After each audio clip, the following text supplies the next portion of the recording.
I was 22 when I got my first job at a newspaper. I was so new to it that I was still getting comfortable with the idea of being called a journalist. But after months of working and building relationships, a really magnanimous editor noticed my potential and entrusted me with my first ever big story. And I was sent to interview this big time CEO on a reporting assignment. It was a big deal. I couldn't believe myself. I just went all the way out. I researched, talked to a lot of people, and drew up a list of questions to get the best interview possible. It was D-Day. I reached the location with my Zoom recorder and a notebook. And despite all my nervousness, and to my surprise, the interview went extremely well. Who'd have thought? We shook hands and I walked out the door feeling confident. That's when I decided to quickly check the sound quality of my recordings.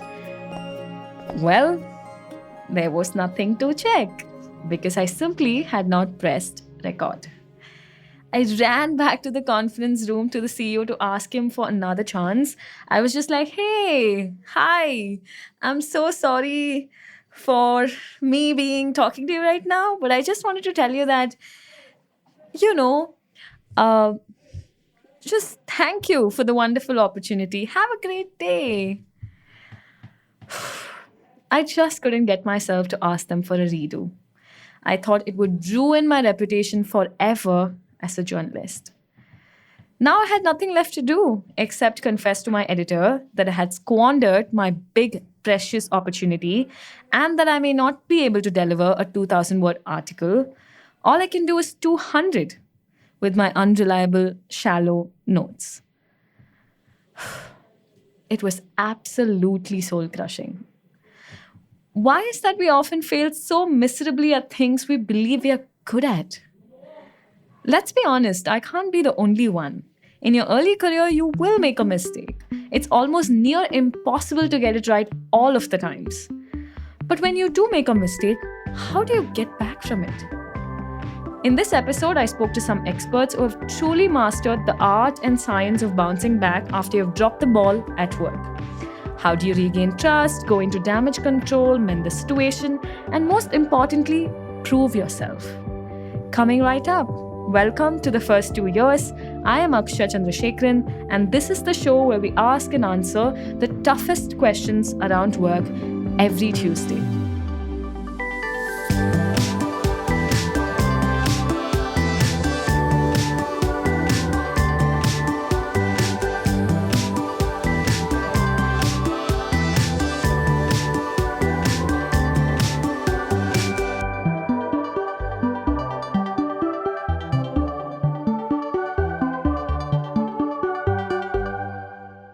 Karthik Rao is the Chief People Officer of the Good Glam Group. He leads more than 2,300 people at the company.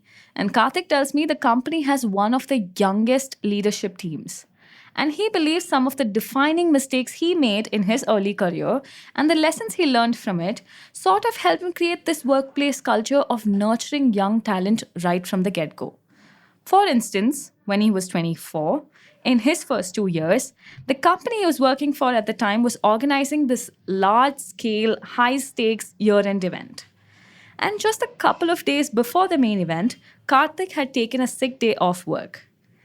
He was well within his rights to do so, so he returned after taking the leave he was entitled to. And how his manager at the time, Rajesh Rai, responded to his leave of absence took him completely by shock. I went the next day and Rajesh told me, why were you on a leave? And I said, I was unwell, and I got pissed off with him that why are you asking me why did I take a leave, because I was unwell. And he told me a line which stayed with me till today, and he said, you can't fall sick on important days, Karthik. And I really got offended. I was like, I'm unwell. What can I do? Karthik felt like his manager Rajesh was being unreasonable. He could feel himself going into the fight or flight mode. He went on arguing passionately about how unfair this is to him, and his defensive rambling began, and Rajesh said this. Listen, hear me out. If there is a World Cup match on Friday, making sure from Monday to Thursday, Sachin Tendulkar doesn't go out, party late night, doesn't eat junk food, is a part of the preparation of that main day. So if you don't think that preparation is part of the main day, then I think you see very short term. We'll hear more from Karthik later, but right now I want you to imagine you are Karthik right in the moment. Think about what happens when you realize you've made a mistake. Like physically, your shoulders tighten, your heart starts racing, breath gets shallower, and psychologically, your mind just starts working against you. You experience this intense emotion called shame, which is profoundly different from guilt, by the way. Guilt is, I've made a mistake, and shame is, I am the mistake. Guilt can still see the separation from you and your actions, but shame, it's personal. And shame, unlike guilt, isn't a tool for change. Instead, it sets you back from moving forward. But if we never learn how to recover from a mistake and handle the emotions around it, we'll never improve. When you're in your early career, all mistakes can feel devastating, like the be all end all of things, because you have no healthy frame of reference to accurately gauge the severity of a mistake, or the institutional knowledge to predict what kind of consequences you're going to face. Take tennis. It's a game known for strategy and skill. And a tennis player can typically make two kinds of errors: forced error and unforced error. Unforced error is when a player attempts a routine ground stroke, but their shot just goes wide off the court, hitting the back fence instead. This is simply a slip up on the player's part, a missed opportunity, and it could be because of lack of focus, lack of preparation, or mental lapse. Now, forced error, on the other hand, is when a player is punching above their weight, trying a new strategy that is completely out of their comfort zone. And it may take years of skillful maneuvering to get it right, but initially, it is just a series of forced errors. So essentially, forced error is made consciously, almost necessary to growth, I'd say. But unforced errors are, well, dropping the ball, quite literally. Make good mistakes. Yeah. Yeah. Just make sure you don't make unforced errors, because that's something you can control. But if it's a forced error, you got a project above your weight, you got a problem statement which you had never thought of, it's okay to make mistakes. So I think what then it did was it ensured I don't beat myself up on every mistake. I was okay and little kinder to me when I realized, okay, this is tough and mazaya. Rather than when I would make a stupid mistake, I was very hard on myself. Rather than having a blanket approach on every time I mistake, oh, I'm so bad. Right? So it's very important to get that nuance and that framework in life, which really helped me. Karthik now realizes that while he was just emotionally reacting to the situation at that point in time, Rajesh was trying to teach him a mental model, a way to think about things. And he says he's grateful for it now. This kind of thing is constantly happening in our lives. When a coworker or a boss calls out a mistake we did, we tend to block them out completely. There are actual studies showing that our instinctive response is to become defensive and do that. And there are three ways people typically try to get over a mistake. One, we go to our cheerleaders to complain and get reassurance. Our friends, favorite like minded colleagues, mom, who will tell you about how you're nothing but perfect and everything that happened to you is completely unfair. Support system. They have a role to play, sure, but you also need a challenge system, a network of people who will tell you the stuff you don't want to hear but must hear. The second way in which we overcome a mistake is by externalizing the problem. And why do people externalize a mistake? It makes them feel innocent. Cost of innocence is impotence. We fundamentally don't talk in first principles where I am responsible for an event. I'm usually an outcome of an event which was external. Your choice of words are, I got stuck in a meeting, so meeting got me stuck. I'm innocent. Yeah. The word should be, I chose to stay in that meeting because we were discussing something important. Thank you for your patience. Third most common way people respond to a mistake is finding distractions to just get away from it for the time being, for now. Go out for a drink with your friends, endless scrolling on social media, just about anything to not think about it. This kind of procrastination is extremely normal, by the way. It's difficult to sit with that discomfort of having made a mistake. In reality, there is no running away for too long. You have to come back and deal with it at some point, right? So, how do you finally face that discomfort and own up to your mistakes? I can think of one example where I actually believed that I would get fired. So I was in a M&A project, a deals project, which was fairly large in terms of the value. Shripriya used to head software products at Ather Energy, easily India's best known electric scooter maker, but she started her career in management consulting right after her MBA from IIM Bangalore. This was a case where we were all under very high pressure. Sleep was a luxury. I remember actually having done, I think it was my 36th or like 32nd or 36th hour of constantly working. So even like say, sleep would be like maybe after that, like say a few hours and then come back and start working again. So in that situation, the client meeting was about to start, and I was making some final changes or edits to the massive Excel that I had, which had the valuation of the company. I finished it, and then I sent it over to my manager, and then they sent it over to the client, and in the next minute, the client meeting started. So when the client opened the Excel sheet, he first saw that the final number of the valuation wasn't making sense. It wasn't what we had earlier discussed in the earlier revisions. Got really angry and just said, like, to get our act together, and slammed the phone. The entire room fell silent. The partner wanted to have a word with the manager outside, and the guessing game began as to whose mistake it was in the 20-member team. Shripriya didn't have to participate in that game because she already knew it was her fault. Yeah, so obviously we all knew that it was me who had sent the file. I realized that I actually ended up sending the wrong version of the file in that last minute panic to the manager. So it was an older version where the numbers obviously didn't make sense. I think. And she completely froze, she says, and she willed for the earth to open up and swallow her whole.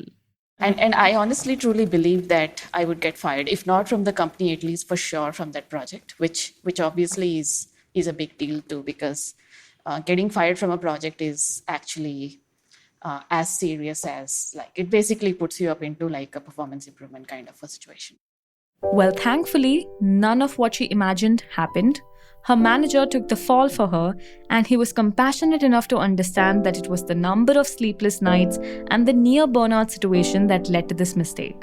In fact, he didn't even probe her till she was ready to have the conversation on her own. I'm just curious to know the end to the story, right? Like, did you bring it up then, eventually, on your own? Actually, I did not. That's the thing. I really took it so personally that you can think of some. I mean, it was almost. I don't want to use the word trauma, but it was like a little bit like that, traumatic, right? In the sense that it wasn't something I was even comfortable to talk about. 23-year-old Shripriya is not alone, right? Shame can really trigger your desire to hide and escape from yourself. Even if you manage to get that sorry out of your system, it's really hard to close the loop, have a deeper discussion about what happened, the why of why, without letting it overwhelm you. And this discussion, it isn't always just with your manager, but also your peers, right? Like in Shripriya's case, a team of 20 people who she believed she had let down. So how can we all get better at owning up to our mistakes in front of our colleagues, peers, and our managers? And Narayan Murthy said this beautiful line Let the bad news come through the escalators. Good news can come via stairs. I love that. Right? Love that. Yeah. So, anybody beginning their career, if they can really come up themselves and first talk about what they screwed up before they talk about what all they did well, after a few times, they'll start creating a reputation that this person really can own up things. And that's priceless. Yeah. Right? I can't imagine going into a meeting and telling all the things that I screwed up with first and then following it up with the things that I did right. Because now I'm afraid that they will remember me for all the mistakes that I made, because I'm like leaving an impression, all of that. How can I start with all the mistakes I made? So when you're thinking about constantly impressing them and showing your mettle, it's very hard to do something like that. If I'm not cushioned, I always thought, okay, people who are cushioned by years of experience have the capability to do something like that because they know they won't be judged for it. But could I do something like that? I'm not really sure, right? But there's a technique. I'm saying there are ways, Akshay. Why I'm saying is, it is very important to understand just because you don't know doesn't mean it doesn't exist. Now, one really good technique, and this is also true for interviewing, so I'm giving a very big hack away, right? And this is a psychology hack. If you go to the manager and say, hey, listen, I made a mistake and I am scared that you're gonna get really angry with me, and that's making me really vulnerable, and I'm even scared to even tell you. Can I trust you to understand where I'm coming from, and can I be honest with you? Mistakes delivered well can be learning opportunities. Mistakes delivered well can be contextual learnings. Hey boss, मुझसे गलती हो गया. I made a mistake. This is what I did. You give it cold and dry, you're expecting a transactional response back. Yeah. So I think there is some magic that people can really do in that period. Research shows that primacy and recency effects are powerful. What happens first and last in a conversation is usually well remembered, and people just tend to gloss over the middle. So, if you learn how to end the conversation in a forward looking way, outlining steps you might take to avoid this going forward, or simply expressing a sincere apology, those things can help correct their perception of the situation and of you. But timing is everything. When you're having a difficult conversation, your boss or colleague is probably saying things you don't want to hear. And to be able to listen to that non defensively, to give non verbal cues like nodding your head or maintaining eye contact, all important to have a productive conversation, but can be very difficult to do. Especially if you're having a go at it immediately after it has happened. For this reason, it's important to take a time out to have that emotional reset. Take your mind away. Don't, I would say, if possible, don't even go back to your desk and work. Just go for a walk around your office campus. Just go to a cafeteria. Just just buy whatever your favorite food is. But basically, all I'm saying is first give it some time. Just breathe. Do not try to address it. Do not try to go immediately to someone and start having a conversation or so on. Because the truth is, you need to process this first before you can even articulately communicate what happened. And usually when you communicate, you want to communicate the full story of what, why, and basically what you can do going forward. In case you're wondering how long should your timeout last, research recommends at least 20 minutes, since it will take that much time for bodies to physiologically calm down. But anything more than a day can begin to feed into the negative sentiment. If this happens, there's a good chance your timeout has morphed into a silent battleground of unresolved issues. The prolonged silence between your colleagues, your peers, manager can build up frustration and erode trust in your relationship. And that's exactly what you don't want. In the aftermath of recovering from a mistake at work, your brain gets into proving mode. It's a primal emotional response. You want to be able to win that lost trust back, get that social capital back, and you want to do all of that as soon as possible. But if you're not careful, this can cause overcompensating, overpromising, or overcorrecting. You will probably take on more than you can realistically handle.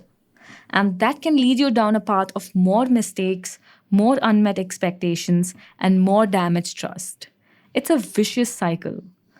But your brain also has a higher level setting, the improving mode.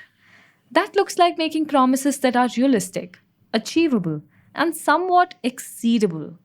The goal is to find a balance between what people expect you to achieve and what you're actually capable of delivering, which is likely more than what they expect. Basically, you're now actively thinking about resolution because now you're not bogged down by emotions or the distress because you are past that acceptance stage. So now you're thinking of how I can be better. And you have also recognized that this is an error that is extremely controllable, and hence you could become better on this. So it's not something that was out of your control, out of your hands, and anyone could have made this. So the TLDR version of this episode would be that once you've realized you've made a mistake, give yourself that 20 minutes to have that emotional reset. But do revisit what happened and try and take accountability for the situation. Go have a conversation when you're out of the damage control mindset. And finally, when you've done the hard part, just remember the best way to prove yourself is by simply improving, one day at a time. Even as we're recording, I'm constantly looking at the, time being like 7:33. I have to see it. It's almost like now I would never ever make a mistake like that again, right? Like not recording a conversation. Now I'm extra careful, extra prepared, and technology wise. Thank you so much for listening. You can write to me with feedback at akshaya@the-ken.com. The First 2 Years is produced from the newsroom of The Ken, India's first subscribers-only business news platform. This episode was written and hosted by me, Akshaya Chandrasekaran, produced by Anushka Mukherjee, and audio engineering by Rajiv CN. Thank you for tuning in.